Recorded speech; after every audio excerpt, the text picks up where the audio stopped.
제6장 도서관 퇴출. 다시 세일을 취한 후 나와 풍물은 드디어 병원에서 나와 교실로 돌아왔다. 모든 학우들은 경애의 시선으로 우리를 바라보고 있었다. 내 마음은 가만히 비웃음이 나왔다. 학교를 처음 가는데도 병원에 들어가 있다니 이건 좋은 전조가 아니다. 수업 시간에는 좀 더 기초적인 내용을 다루고 있었다. 약간 듣고 나면 완전히 기억하고 있었지만 더 견고한 학습을 위해 오전 수업을 열심히 듣기로 했다. 점심시간에 수업이 끝난 후 나와 풍문 그리고 화씨 형제들은 함께 식당으로 가서 에너지를 보충하기로 결정했다. 학교 식당은 굉장히 크며 수천 명의 사람들이 함께 식사할 수 있을 정도로 넓었다. 몇 개의 창고에서 각기 다른 가격대의 식사를 팔고 있었는데 우리는 중간 가격대의 음식을 구입했다. 내가 먹는 양이 많기 때문에 음식을 2개 시켰다. 향긋한 음식을 보면서 내 손가락은 움직이기 시작했다. 방금 앉아서 먹기 시작하려고 했을 때 뒤에서 소동이 들려왔다. 그들을 따라 돌아서 봤을 때 2명의 아름다운 여성이 들어왔다. 그렇게 큰 소동을 일으킬 만한 이유가 있었다. 음식을 사랑하는 것도 고대 사람들의 말씀이 거짓이 아니었다. 그중 한 명은 나의 흥룡 아래에서 구해준 자유여자인 자선임이었다. 그녀 옆에 있는 여성은 조금 더 크기 때문에 황금빛 긴 머리카락에 흰색 원피스가 매우 매력적이었다. 그녀의 피부는 희고 맑았고 큰 눈은 약간 유혹적인 빛을 띠고 있었다. 몸매는 자선임과 비교했을 때 좀 더 풍만했지만 정말로 아름다운 얼굴과 귀신 같은 몸매를 가졌다. 그들이 식당에 들어오자마자 자리를 양보하려는 사람들이 바로 나와 풍문 형제들이었다. 게다가 누군가는 그녀들을 위해 음식을 가져다주고 있었다. 이때 바로 풍문도 올라왔다. 그의 눈은 2 아름다운 여자를 떠나지 않았고 흥분한 빛이 번쩍이며 캠퍼스의 8대 미녀들은 식당에 나오는 것을 거의 본 적이 없는데 어떻게 오늘은 2명이나 나왔지? 라고 속삭였다. 풍문이 웃음을 지어 너는 정말 학원의 소문 마스터구나. 우리에게 소개해 주세요. 라고 말했다. 풍문은 즉시 그의 폭넓은 지식을 발휘해 보라빛 머리카락의 여성은 자선임이고 학원의 8대 미녀 중 6위에 올랐어. 그리고 우리한테도 그녀를 구한 적이 있지. 라고 자랑스러워하며 말했다. 또 다른 여성은 더 대단해. 학원의 8대 미녀 중 4위인 진리리야. 그녀와 자선임은 둘 다 귀족 출신이고 절대적인 미인이기 때문에 자연스럽게 학원 대다수 남학생들의 탐구 대상이 되었어. 일반적으로 학원의 8대 미녀들은 집에서 식사를 하는 경우가 많아서 이렇게 자주 나타나지는 않아. 화행이 갑자기 보세요. 자선임이 다가오고 있어. 자선임이 다가오고 있어. 분명 나한테 온 거야. 라고 말했다. 그리고 멋진 포즈를 취하려다가 그래야 했던 대로 자선임은 혼자 우리 테이블로 다가왔고 빨리 내 앞으로 오게 되었다. 지난번 나를 구해준 데 대해 고마워요. 라고 말했다. 화씨 형제들과 화씨 형제들은 실망한 표정을 보였다. 우리를 부러워하며 나를 바라보았다. 나는 어린이 1살보다 큰 한 여성의 얼굴을 한번 보았다. 그게 그거야. 앞으로 그만 내 흥룡을 만지지 마. 매번 내가 너를 보호해줄 수 있는 것은 아니니까. 라고 차가운 목소리로 말했다. 자선임은 내 발언으로 얼굴이 붉게 물들었고 미안해요. 그럼 나 갈게요. 라고 말하며 돌아섰다. 나는 즉시 다수의 비난을 받게 되었다. 화씨 형제들과 화씨 형제들은 내 태도에 분노한 듯이 나를 바라보고 있었고 분명히 내 태도를 매우 불만스럽게 여기는 모양이었다.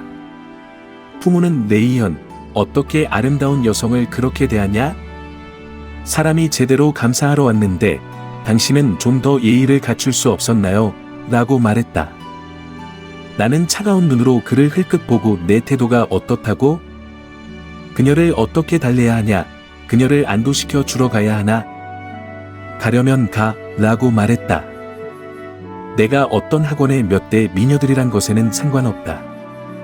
큰 바다 속으로부터 부드럽고 상쾌한 목소리가 내 뒤에서 들려왔다.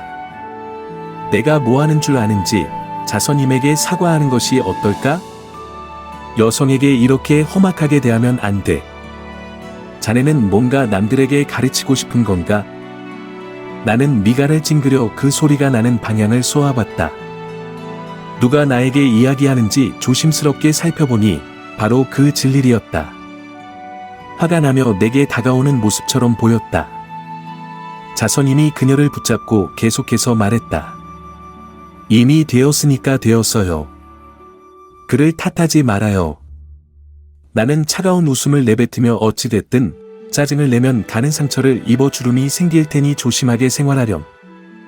앞으로 사람들이 너를 바라보게 되겠지.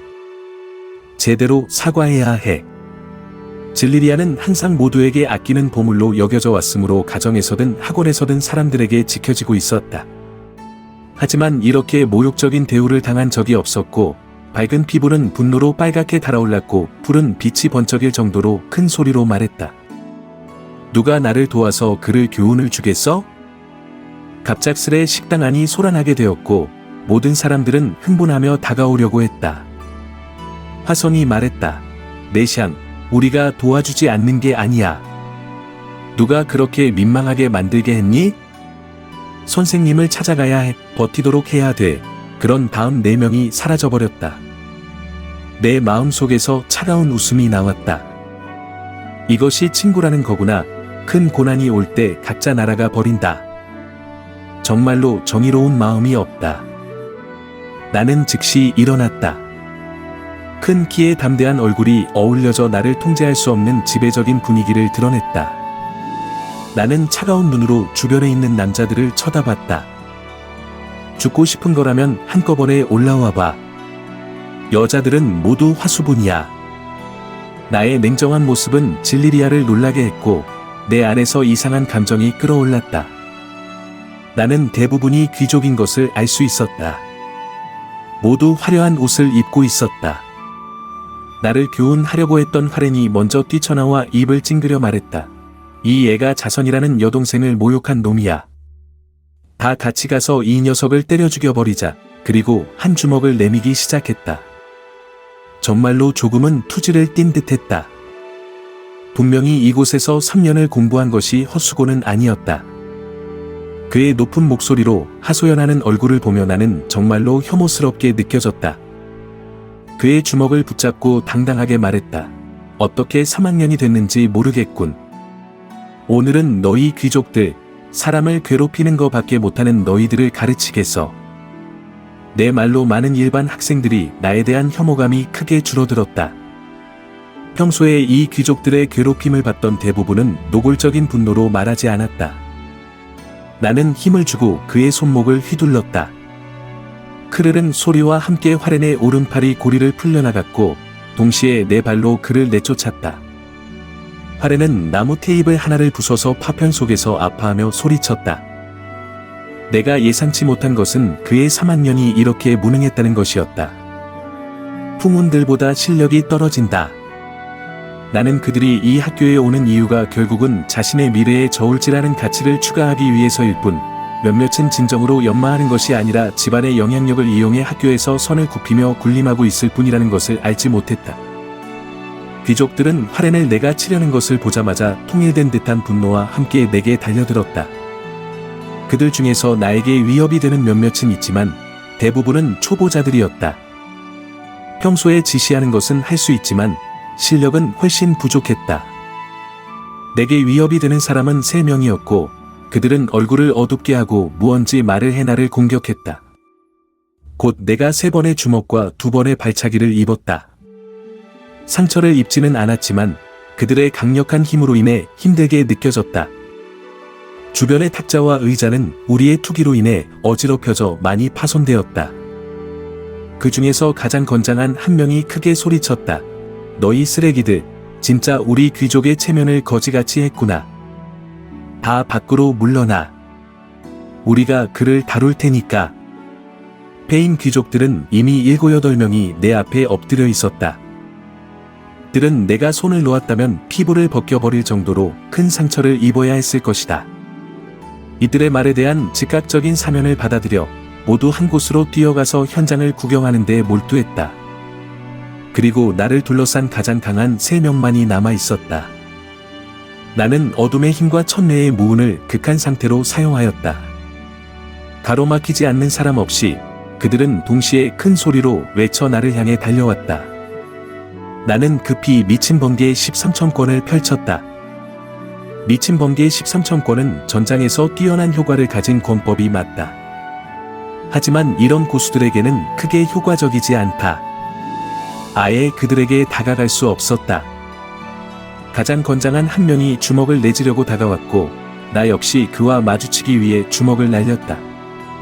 그가 후퇴의 세보, 나는 놀랍게도 아무런 상처도 입지 않은 채로 100발을 물어넘겼다. 그의 후퇴 동안 나는 다른 두 사람의 주먹과 발차기를 받았다. 상처를 입진 않았지만 그들의 강력한 힘 때문에 상황이 좋지 않았다. 주변의 탁자와 의자는 우리의 전투로 인해 곳곳에 흩어져 파손되었다. 가장 건장한 한 명이 화를 냈다. 너희 이 쓰레기들, 우리 귀족의 체면을 어떻게 망쳤어?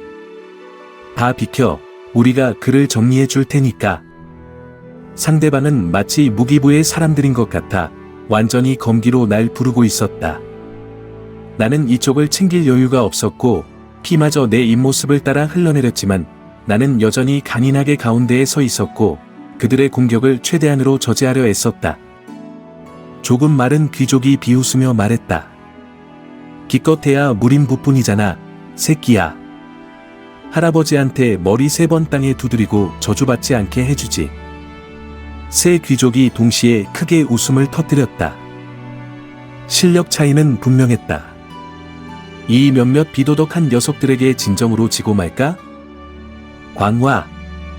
안 돼. 누군가가 내 정체를 알아차리면 큰일 나. 그리고 지금은 내 자신을 통제할 수 없어. 한숨을 내쉬며 그래, 어둠의 마법사처럼 위장해보자. 이를 갉아먹으며 내 집중력을 집중시켰고 내가 사용한 첫 번째 어둠 마법을 시작했다. 내가 속삭이듯이 말했다. 위대한 어둠의 신이여, 나의 영혼을 제물로 바쳐 나의 생명을 다리로 삼아 끝없는 실력을 나에게 부여하소서. 내 눈앞의 적을 삼켜주소서. 이것이 내가 현재 사용할 수 있는 가장 강력한 어둠 공격 마법, 어둠의 태양이었다. 나는 이미 모든 것을 걸고 있었다. 어둠의 태양은 강한 부식력을 지니고 있었고 완전히 명중하면 적을 죽음까지 부식시킬 수 있었다. 내 몸에서 검은 연기가 솟아나며 내 지시에 따라 세 귀족을 향해 몰려갔다. 세 사람은 곧 경악했다. 이게 뭐지? 세 사람이 어떻게 대처해야 할지 모르는 동안 위험 있는 목소리가 들려왔다. 누가 이렇게 사악한 마법을 썼는가? 빛의 신이여, 나에게 힘을 주소서. 당신의 신성한 빛으로 세상의 먼지를 씻겨내 주소서. 성스러운 빛, 금빛 빗줄기가 어둠의 태양이 만든 검은 연기를 덮쳤고 검은 연기는 순식간에 얼음과 불이 만난 듯 속속 녹아 사라졌다. 그리고 마법사인 나는 강력한 압력을 느꼈다. 금빛 빗줄기가 번쩍이며 통과하며 온 몸이 따뜻하고 편안한 느낌이었다. 그 후로는 아무것도 모르게 되었다. 의식을 회복했을 때 나는 의무실 안에 있는 것을 발견했다. 아니, 아마 의무실은 아닐 것이다. 지난번 머물렀던 곳보다 시설이 훨씬 완비되어 있었고 아마 고급 의무실일 것이다. 모든 건 그 2명의 무슨 여자 학생 때문에 생겼던 일이었다. 앞으로 그 2명을 피해서야겠다. 이번 전투로 나는 내 실력이 아직 멀었다는 것을 깨달았다. 2번 연속으로 패배했고 힘을 쓸 수 없는 무력함이 참으로 찝찝했다. 상처가 나았을 때 시간을 아끼고 수련에 전념해야겠다. 다시는 난 이를 일으키지 말아야겠다. 저는 한국어 환상소설 번역가입니다. 다음 소설을 누락 없이 매끄럽고 정확하며 감각 있는 한국어로 번역해드리겠습니다. 전신이 텅 빈 힘을 발휘할 수 없었고 몸에 아무런 아픔을 느끼지 않았습니다. 생각지 못한 일이었는데 용신 제국에 와서 무언가 배워보려던 것보다 먼저 의무실에 2번이나 들어가게 되었습니다. 이때 남성 의사 한 명이 들어와 흰색 작업복을 입고 들어왔습니다. 네, 깨어있군요. 나는 힘없이 머리를 끄덕이며 말했습니다. 의사 선생님, 여기서 왜 자게 되었고 왜 힘이 전혀 나가지 않나요? 의사가 웃으며 눈꺼풀을 올려봤다가 말했습니다. 젊은이, 이곳은 천도 학원 운영하는 병원입니다. 부원장님의 성스러운 빛에 당했지만 목숨은 건져서 다행입니다. 정말 튼튼한 체질이네요. 짧은 시간에 깨어나다니 놀랍군요. 잘 쉬세요. 큰 문제는 없습니다. 체력은 천천히 회복될 겁니다. 나아지면 부원장님께서 얘기를 듣고 싶다네요. 제가 먼저 나가보겠습니다. 조금 있다간 간호사가 도와줄 테니 걱정 마세요. 말하며 그는 돌아갔습니다. 나를 찾아 얘기하려고 하는 걸까요? 아마도 내 신분을 이미 알아차렸을까요? 아니, 아마 그렇지 않을 것입니다. 나는 단지 어둠 마법을 사용했을 뿐이고 대륙에선 비슷한 어둠 마법을 쓰는 사람도 있습니다. 게다가 결국 나는 인간의 몸을 갖고 있으니 마법사족과는 별로 비슷하지 않을 테니까요. 그렇다면 왜 나를 찾았을까요? 마법의 출처를 물어본 걸까요? 아마도 그렇겠죠. 어쨌든 어떤 일이든 이 극복해야 할 시련을 통과해야 하며 천도 학원에서 계속 공부하고 있어야 합니다. 한 명의 간호사가 다가와 얼굴이 희고 큰 눈을 가진 어린 여성이었습니다. 그녀는 친근하게 물었습니다. 불편한 게 있나요? 나는 머리를 젓고 대답했습니다. 그녀는 살짝 웃음 짓고 말했습니다. 그럼 쉬세요. 무엇이든 필요하면 언제든 말씀하세요. 제가 문 앞에서 기다리고 있을 테니까요. 갑작스럽게 떠오른 생각이 있었고 나는 외쳤습니다. 간호사님, 잠깐 도와주세요. 간호사는 빨리 다가와 물었습니다. 무슨 일이에요? 어디가 불편하신 거예요? 나는 말했습니다. 불편한 건 없어요. 그저 학원에 가고 싶은 거예요. 그녀는 분명히 깜짝 놀란 듯이 말했습니다. 학원에 가고 싶다고요? 왜 그래요? 다친 부부를 먼저 챙겨야지요. 나는 머리를 흔들며 말했습니다. 안 돼요. 중요한 일이 있거든요. 그녀가 물었습니다. 무슨 일이 이렇게 중요한 거예요? 나는 쿨하게 웃음을 터뜨렸습니다. 그건 내가 신경 안 쓰셔도 돼요. 어쨌든 학원에 가야 해요. 간호사는 미간을 찌푸렸고 말했습니다. 이유를 말하지 않으면 당신을 보내주지 않을 거예요. 꽤 원칙을 지키는 것 같네요. 나는 시도해봤지만 천마공이건 천레어갑이건 같다 쓸 수 없었습니다. 지금 나는 보통 사람과 별 차이가 없어졌습니다. 비로소 자기 앞에선 머리 숙이는데 나는 한숨을 내쉬며 말했습니다. 좋아요. 말할게요. 내 말이 진짜예요. 내 말을 들어보고 학원에 가게 해주세요. 내가 여기 올 때부터 나만 먹이를 주니까 다른 사람 먹이로는 안 먹어요. 더 오래 기다리면 내 말 안 듣고 배고픔에 죽어버릴 거예요. 간호사가 실린 웃음을 터뜨리며 말했습니다. 이런 말도 있네요. 그럼 그럴 리가. 단 하나의 사람의 먹이만 먹는 말이라니까요. 제대로 믿을 수 없어요. 나는 급하게 말했습니다. 내가 진짜로 말하는 거예요. 학원에 가게 해주세요. 간호사는 미간을 찌푸렸고 말했습니다. 당신이 그 이유를 말하지 않는 한 절대로 가게 해주지 않아요. 엄격한 태도를 보였습니다. 나는 한숨을 내쉬며 말했습니다. 좋아요. 말할게요. 나는 학원에 있는 말 때문에 가고 싶어요. 여기 올 때부터 나만 먹여주었거든요. 그럼 그 말이 배고파서 안 먹어요. 진짜로요. 간호사가 크게 미소를 짓고 말했습니다. 이런 말이 있네요. 그럼 가볼게요. 병동에서 머무는 동안 저는 전적으로 여기에서 빨리 돌아오려는 생각으로 조급해했습니다. 그런데 간호사는 내게 다가와 말했습니다. 지금 당신의 상태로 어떻게 가세요? 이렇게 하죠. 저가 휠체어를 가져올 테니까 빨리 가서 빨리 돌아와야 해요. 무언가 지체해서는 안 됩니다. 이 간호사는 생각보다 이해심이 많아 보여 나는 기뻐하며 말했습니다. 꼭 그렇게 하겠습니다. 그 말대로 말 준비하면 바로 따라갈게요. 그녀의 융통성에 나는 약간 호감을 느끼게 되었습니다. 어디서 가져온지 모르게 휠체어를 찾아오고 그녀는 내게 손을 뻗어 앉도록 도와주었습니다. 병원과 학원은 아주 가까운 거리에 위치해 있었고 우리는 금방 학원에 도착했습니다. 지금은 수업 시간이어서 운동장에는 사람이 별로 없었습니다. 내 지시대로 우리는 빠르게 말사에 도착했습니다. 말사에 도착했을 때 나는 작은 모습이 거기서 풀을 정리하고 있는 것을 발견했습니다. 그리고 그녀는 목욕탕을 뛰어넘어 풀을 검은 용에게 던져주는 것을 볼 수 있었습니다. 가장 이상한 점은 검은 용이 식욕이 놀랍게도 높아졌다는 것입니다. 좋아, 이렇게 배신당한 거군요. 이제 다른 사람이 준 음식을 먹는 거군요. 생각을 바꿔보면 그럴 수밖에 없겠죠. 아마 굶어 죽을 거예요. 간호사가 입을 조이며 말했습니다. 먹고 마시기만 하는 뚱뚱마, 당신의 것일지도요. 그녀의 눈에서 비웃음이 번쩍였습니다.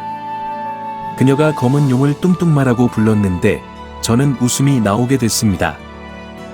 나는 대답하지 않았고 어두운 표정을 지으면서 그녀에게 휠체어를 밀어주라고 하며 다가갔습니다. 가까이 오니 풀을 준비하던 그 사람이 누구인지를 알 수 있었습니다. 이때 햇빛이 강해 그녀의 이마에서 땀이 흘러내리고 있었습니다. 그녀의 힘든 모습이 내 마음을 간직한 채 떨리게 했습니다. 난창하게 말했습니다. 누가 내 말을 먹일 권한을 준 건 아니냐. 그녀는 놀라 털어봤다가 나를 바라봤습니다. 작은 얼굴에 기쁨의 표정이 서린 채 당신은 괜찮으세요? 그날은 전부 내 탓이라고. 당신이 다치게 된 건 내 잘못이에요. 여기서 병원에 있으면서 당신의 말을 배고프게 두기 싫어서 왔어요. 처음에는 거절했어요. 그런데 저렇게 상쾌하게 먹더라고요. 그녀는 설명했습니다.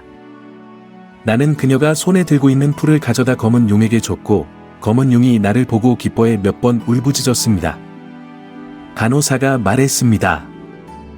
가까이서 보면 정말 아름답네요. 간호사는 용의 뛰어난 상태를 바라보며 말했습니다. 저도 만져봐도 될까요? 그 털이 너무 번들거리네요. 내가 거절하려 했지만 마음속에서 어떤 느낌이 퍼져나가는 것을 느꼈습니다. 그래서 내가 용의 끈을 잡고 그의 귀에 속삭이며 자, 이 누나한테 만져봐도 돼.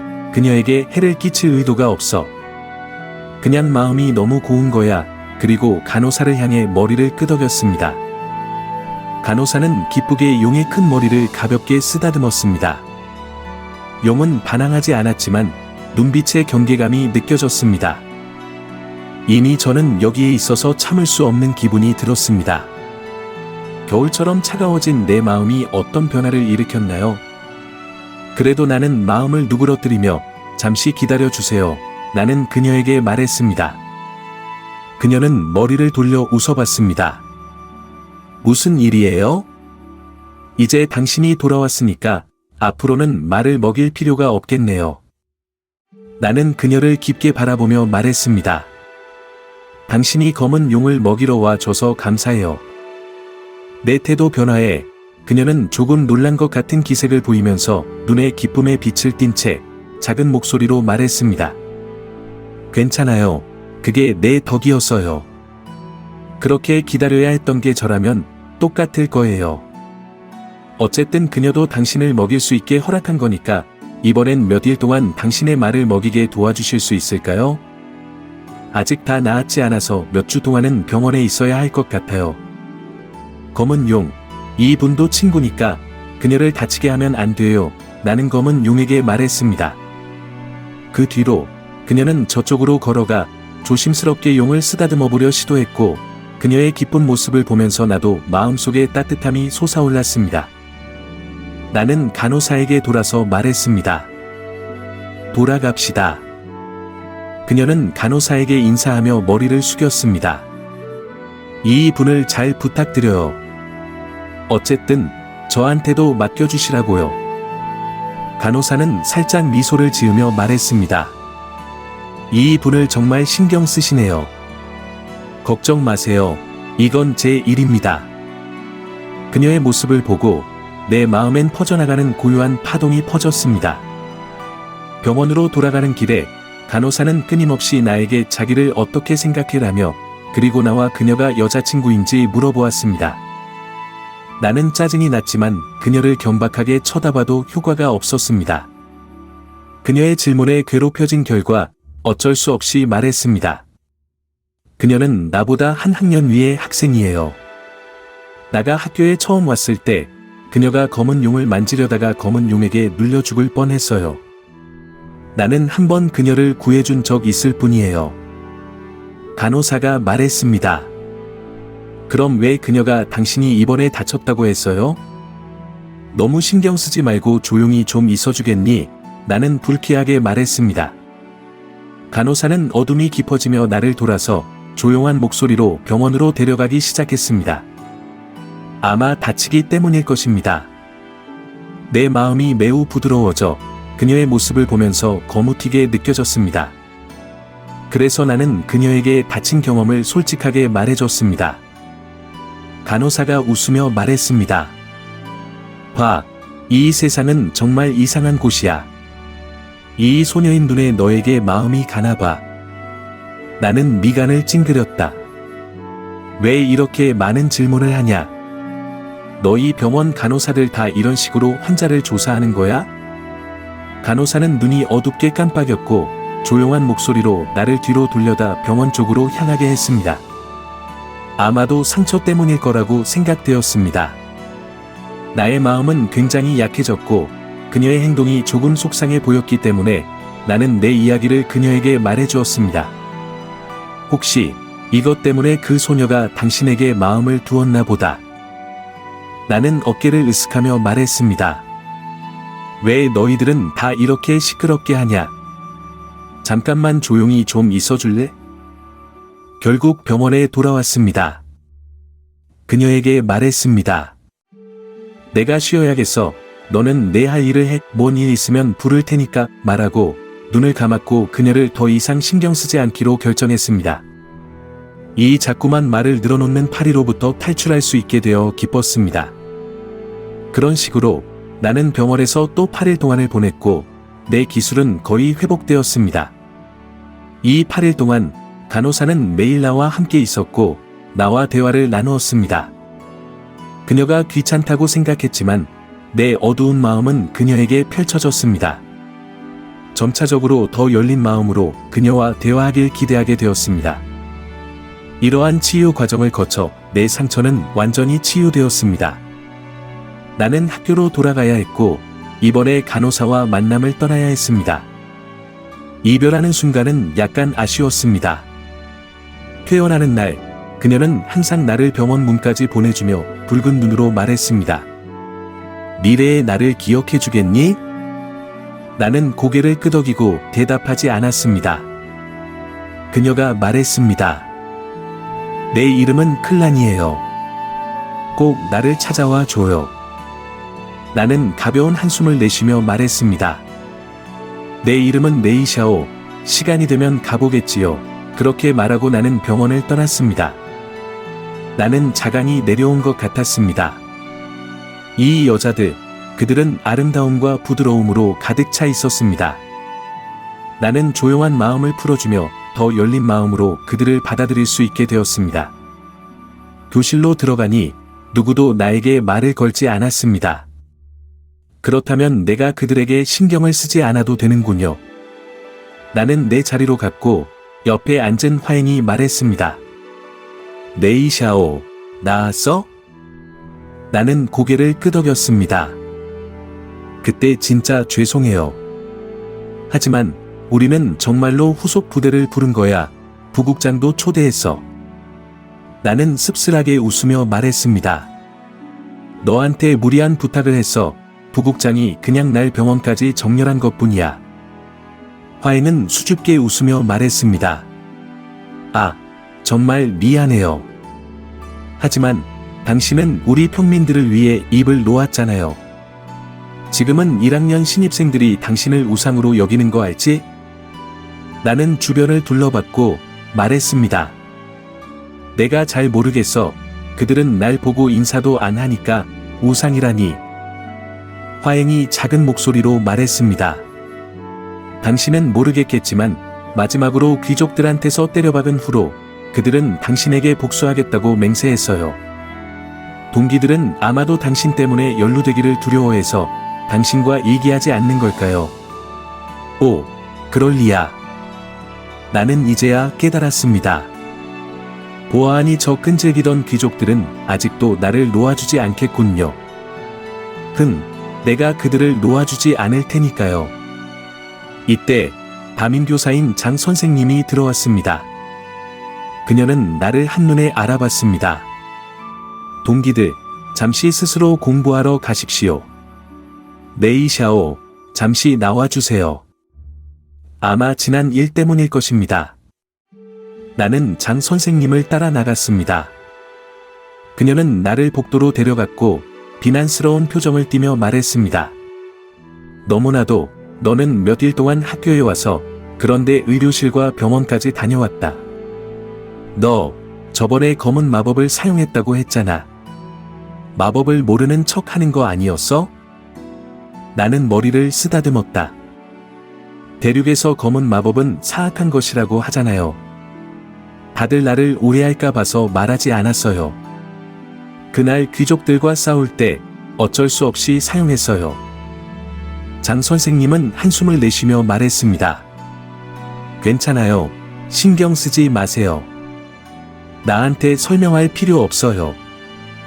내가 부교장님을 만나러 가도록 도와줄게요. 알고 계십니까? 당신이 학교에 와서 병원에 가본 횟수는 이미 의사들 사이에서 문제아이로 여겨지고 있어요. 나는 그녀의 눈을 바라보며 물었습니다. 그렇다면 당신은요? 제 입장에서도 문제아이로 보이나요? 장 선생님의 얼굴이 붉어졌고 말했습니다.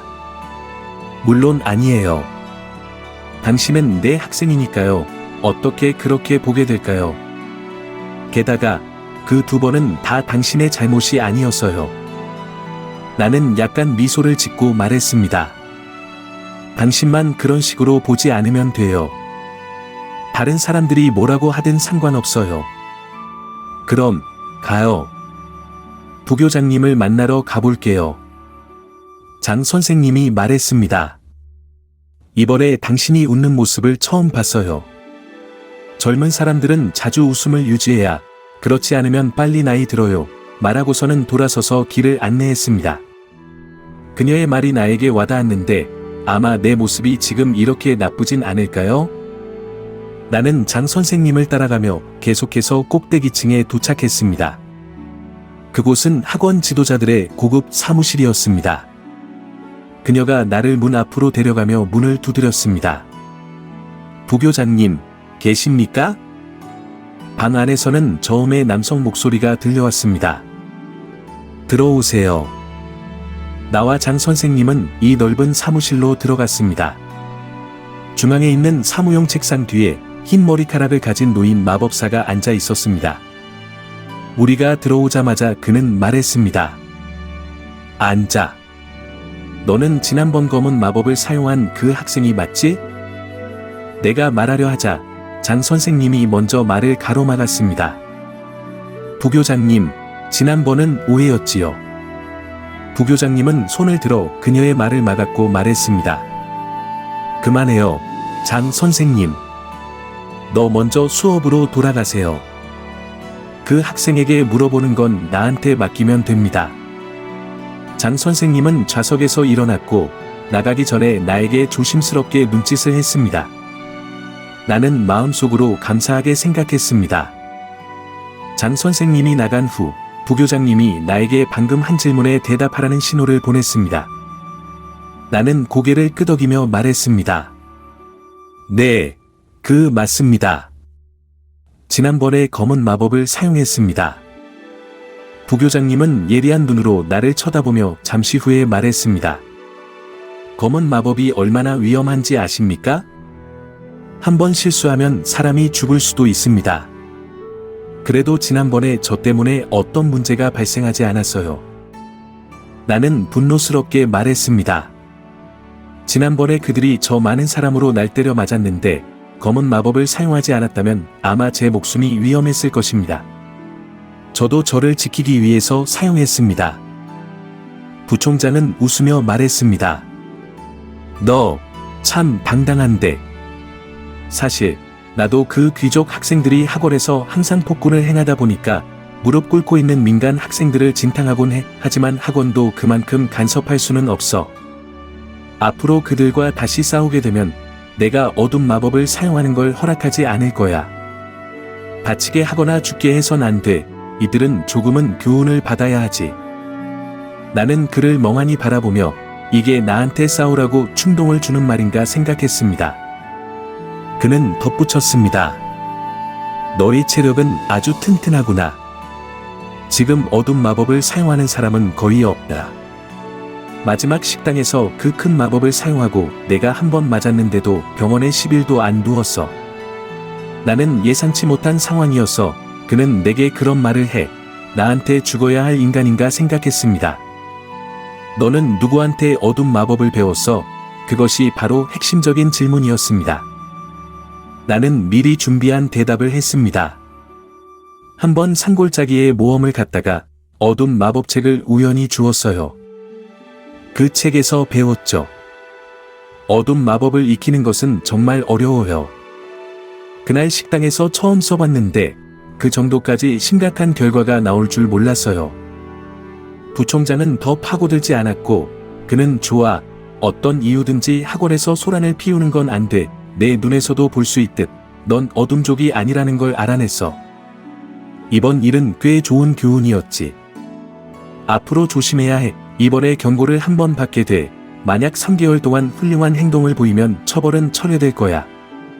그리고 널 3개월 동안 학원 도서관 8층으로 강제로 몰아 벽을 바라보게 하게 될 거야. 불평이 있어? 라고 말했습니다. 내가 할 말이 뭐가 있겠어? 불평하면 듣지 않을 텐데. 수업도 듣지 못하게 되었으니 언제 공부하나? 나는 머리를 흔들며 불평 없습니다. 학원 리더의 지시를 따르겠습니다. 라고 말했습니다. 부총장은 웃으며 사실 벽을 보게 하는 것도 나쁘지 않아. 도서관에 있는 책들을 마음대로 볼 수 있고 3개월의 정적인 시간이 너한테 좋을 거야. 거기엔 아무도 방해하지 않을 거야. 라고 말했습니다. 그 말을 듣고 갑자기 머릿속에 생각이 번졌습니다. 부총장은 나를 변명해 주려는 걸까요? 만약 나가서 귀족 학생들의 도발에 맞서지 않아도 되면 이번 처분을 해제할 수 있겠죠. 처분이 내려진 지 얼마 안 됐는데 벌써 해제할 수 있게 돼서 다행이었습니다. 부총장이 상당히 약삭빠르다는 것을 알게 되었습니다. 나는 진심으로 부총장님, 감사합니다. 앞으로는 사건을 일으키지 않도록 하겠습니다. 라고 말했습니다. 부총장과 나는 서로 미소를 지었습니다. 그는 작은 목소리로 벽을 마치고 나면 만약 귀족 학생이 내게 폭력을 가하면 나한테 신경 쓰지 않아도 돼. 하지만 내가 말한 조건을 기억하는 게 중요해. 잊지 말아야 할 거야. 그리고 말하지 않았지만 나도 민간 출신이야. 라고 말했습니다. 그의 말에 난 웃음이 나왔습니다. 드디어 위험한 상황을 해결한 것 같았습니다. 내가 물었습니다. 언제부터 벽에 몰아 놓여야 하나요? 그는 대답했습니다. 지금부터 시작하자. 나랑 학교 도서관으로 가보자. 학교 도서관은 학원 북서쪽에 위치한 높이 8층짜리 웅장한 건물이었습니다. 나는 부총장을 따라 꼭대기까지 올라갔습니다. 그는 나에게 다음과 같이 알려주었습니다. 이제부터 벽을 보게 해. 몇 가지 주의사항이 있어. 첫째, 6층 아래로 내려가지 마라. 위 3층은 다른 학생들도 접근할 수 없다. 둘째, 위 3층 도서를 파손하지 마라. 셋째, 여기 물건을 손상시키지 마. 3개월 후에 나가게 될 테니까. 매일 누군가가 밥을 가져다 줄 거야. 그는 돌아서며 떠났습니다. 학원 안에서 어둠 마법을 사용하지 마. 사용해야 한다면 전장에서 사용해. 알겠어? 여기서는 다른 계열의 마법을 배울 수 있어. 화이팅, 젊은이, 라고 말했습니다.